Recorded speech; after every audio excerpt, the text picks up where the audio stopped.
sobrang takot ako sa mga langgam. So, every time na pupuno ng langgam yung mga lamesa, yung mga sahig, di ako mapakali. Tingnan mo naman yan, oh. Grabe.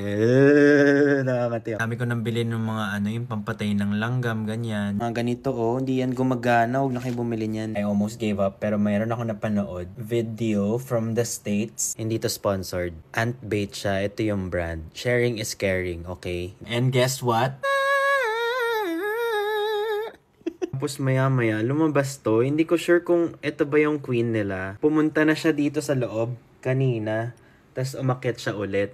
So feeling ko, dadalhin niya papunta sa bahay yung yung lason. When I was younger kasi nakaapak ako ng anthill. Alam niyo yun? Yung parang bahay ng langgam, ganyan. Kaapak ko ng ganon, umakyat lahat. Tapos sabay-sabay kinagat yung paa ko. Sobrang sakit. Hanggang ngayon naaalala ko. Every time may ants talagang